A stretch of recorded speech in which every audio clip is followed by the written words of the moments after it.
Hi friends, अगर आप हमारे वीडियो को सबसे पहले देखना चाहते हैं तो अभी हमारे चैनल को सब्सक्राइब करें और बेल आइकन दबाएं।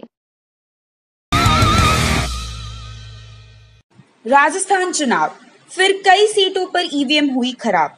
बैलेट पेपर पर चुनाव क्यों नहीं कराती सरकार। राजस्थान और तेलंगाना में मतदान जारी है। राजस्थान विधानसभा की 200 में से 199 सीटों के लिए जनता अपने मताधिकार का इस्तेमाल कर रही है। वहीं तेलंगाना की पूरे 119 सीटों के लिए वोट दिए जा रहे हैं।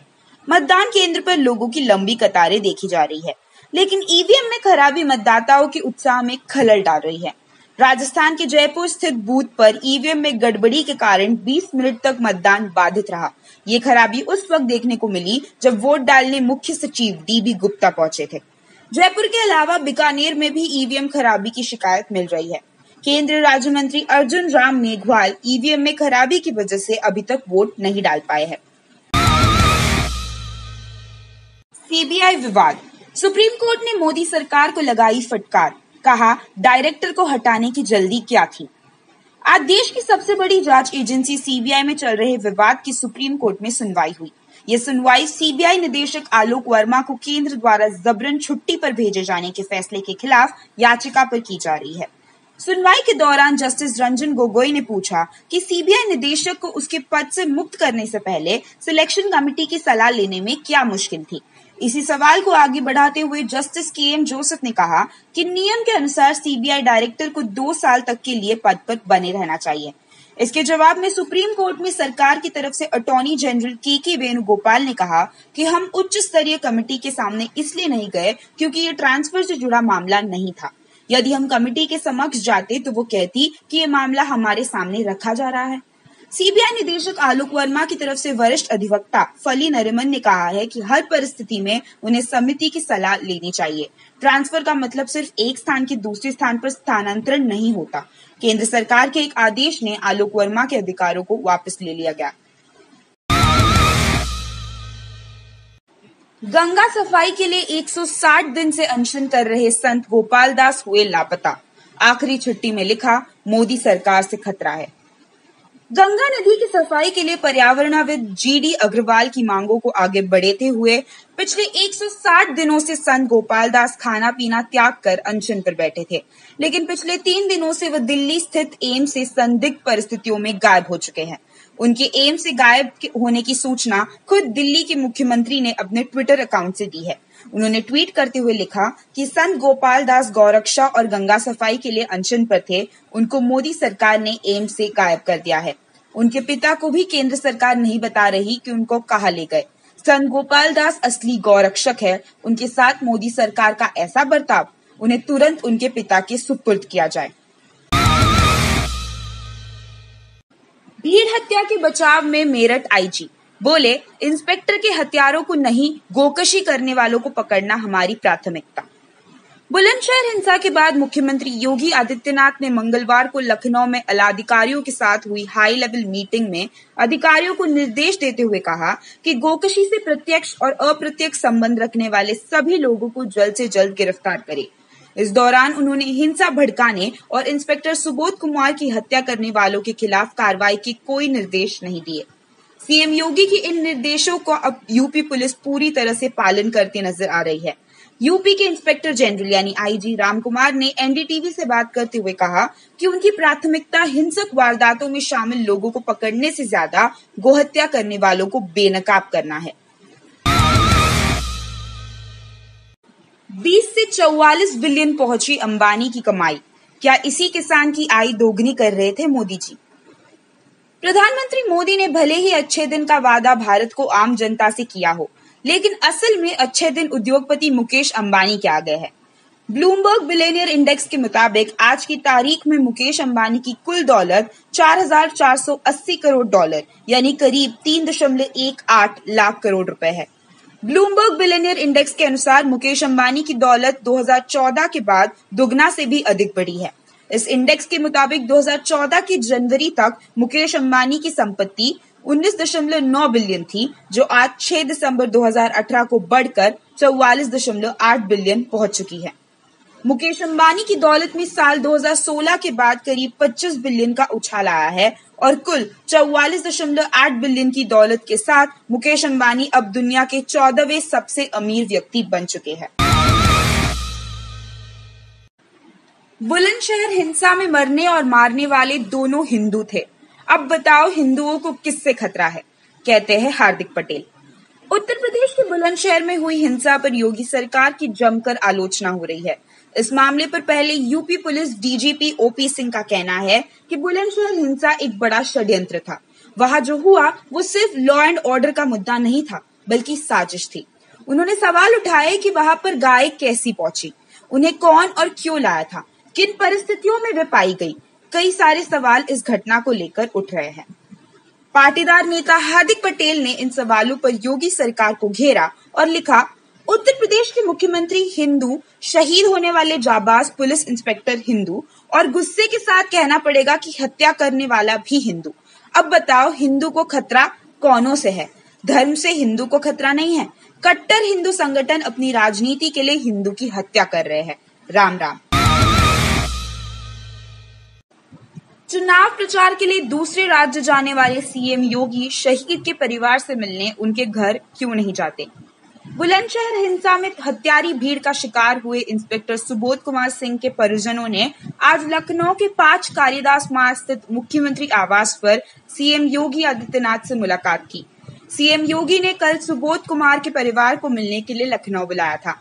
मुलाकात के दौरान सीएम योगी ने सुबोध सिंह के परिजनों से संवेदना जताते हुए हर संभव मदद करने के साथ ही न्याय का भरोसा दिलाया। उन्होंने कहा कि मामले में दोषियों को बख्शा नहीं जाएगा। सीएम योगी भले ही परिजनों से दोषियों के खिलाफ सख्त कार्रवाई करने की बात कर रहे हो, लेकिन हकीकत ये है कि योगी की पुलिस अभी तक अपने साथी इंस्पेक्टर की हत्या के मुख्य आरोपी को पकड़ने में नाकाम रही है। सीएम योगी ने इस मुलाकात के दौरान परिजनों को 50 लाख रुपए की आर्थिक सहायता देने की बात के साथ ही उनके मकान का 30 लाख रुपए का कर्ज भी चुकाने का वादा किया। हिंदू युवा वाहिनी ने दी सिद्धू को जान से मारने की धमकी। केजरीवाल बोले, जो बीजेपी के खिलाफ बोलेगा वो खत्म कर दिया जाएगा। पंजाब सरकार में मंत्री नवजोत सिंह सिद्धू का सिर कलम करने पर 1 करोड़ का इनाम रखा है। सिद्धू पर ये ऐलान हिंदू युवा वाहिनी के लोगों ने किया है।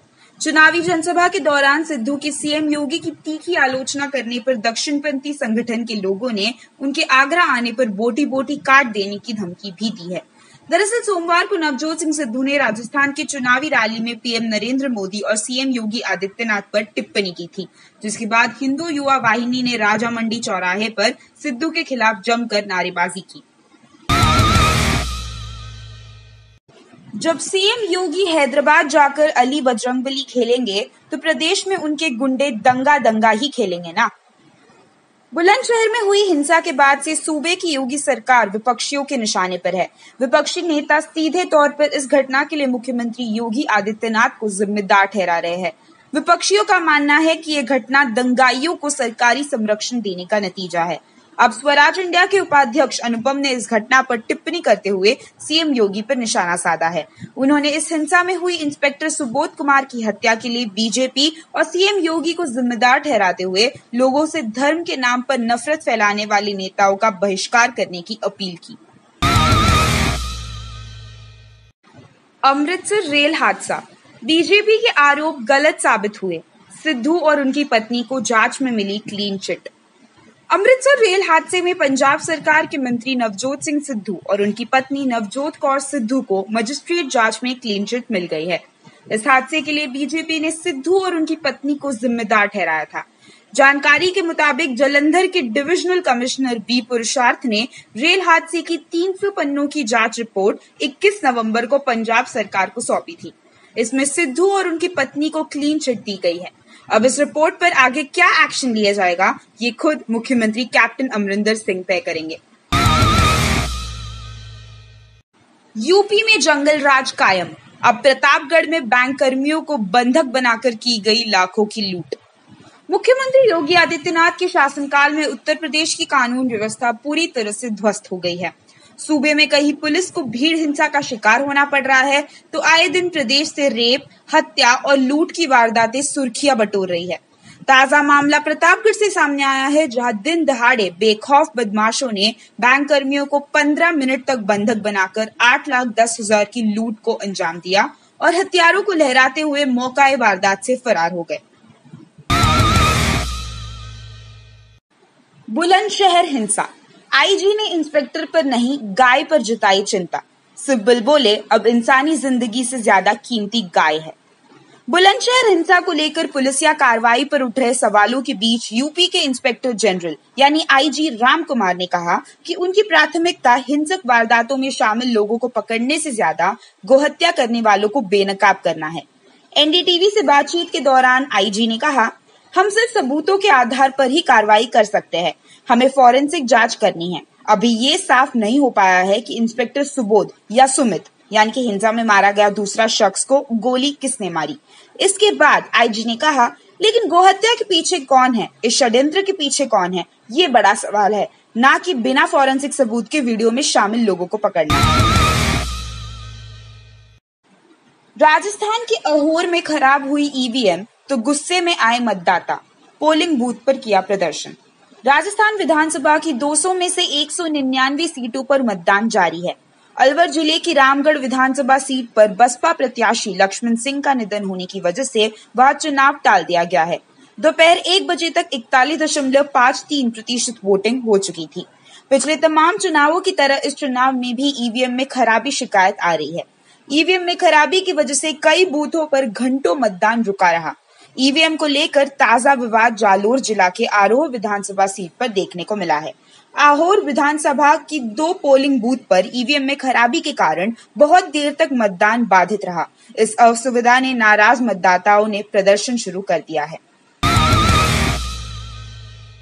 राजस्थान चुनाव, बीजेपी प्रत्याशी के घर के पास से मिली ईवीएम, चुनाव आयोग की निष्पक्षता पर उठे सवाल।